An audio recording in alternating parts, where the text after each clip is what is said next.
Yo, what's up, peeps? I just wanted to give you guys a video just walking on through my old Mustangs. Before I got the beautiful Mach 1, your boy didn't always have the money or the means to get a beautiful Mustang. Or I shouldn't say beautiful Mustang, but just like, you know, the ultimate Mustang or Mustang that had everything I wanted, like the Mach 1. So, starting out first, this will probably be a two-parter, but this first part, we're gonna cover my 2016 Mustang Ecoboost that I had. It is in that beautiful ingot, I believe is the color, silver color. Just straight up nice car. Got it my sophomore year of college while I was at Clemson. And a lot of y'all I know, like Mustang guys, like, and just car people in general, don't appreciate the Ecoboost, but it was and it is like a really good car for the price that they're selling it for, and just the modability, just the amount of mods that you could do for a relatively inexpensive price. So got that car, and it was a performance pack car, so it had the performance pack gauges. It didn't have like it was just a performance pack, so it wasn't like a performance premium pack car, however you want to say it. So it didn't have leather seats like the Mach, but it had cloth seats, but it did have the performance pack gauges. Those cars also came with the base level like GT big brake kit on the front, and just like the regular brakes in the back. What else did that car have? It didn't have like any like, that's the only knock though. It was a performance pack car, but it didn't have like drive modes. I don't think the 2015s through 17s for the Ecoboost came with drive modes. Correct me if I'm wrong, but mine didn't have any drive modes anyway. Maybe because it wasn't a premium, that could be why. But yeah, so foundationally, it was a good car. And I was able to do a lot to it. It went through like, I would say like two phases. The first phase, as my Mustang people know, like, you know, those little black like taillight covers, I had those on there. I also ended up getting an exhaust put on. I changed the rear side markers, so instead of having like the trash like side markers Ford give us from the factory, it had the LED side markers. I even threw in the switchbacks, the turn signals on the front, instead of running those trash amber turn signals from Ford.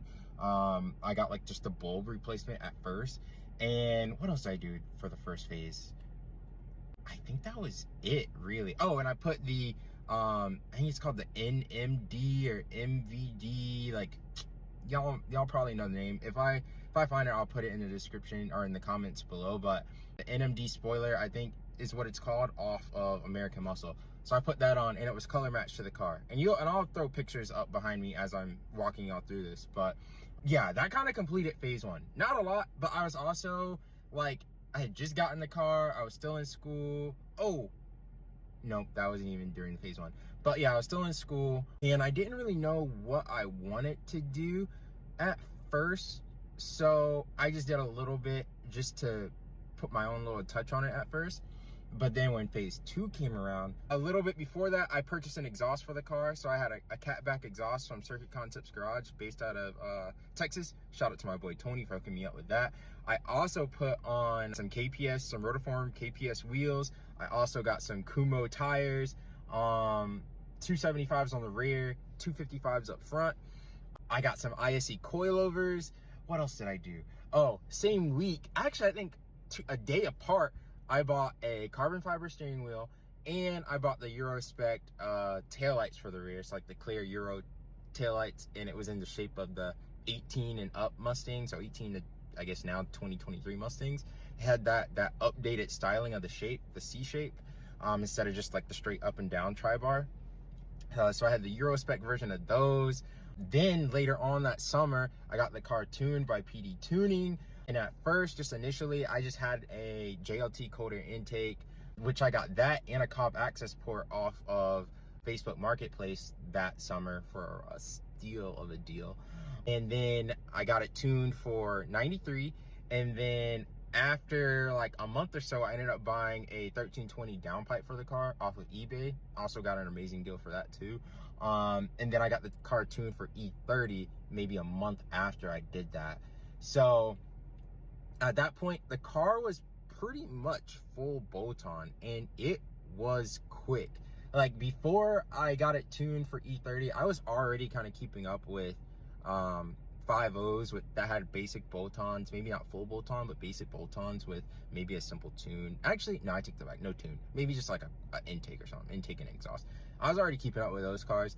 And you know, Ford makes these cars super torquey in the low end. So I was getting them from the jump, from a dig, from a low roll. I was getting them. And then obviously on the top end, they were pulling away from me. So after I got that E30 tune, I was pretty much beating 5.0s that were stock or had simple bolt-ons, and I was even like keeping up.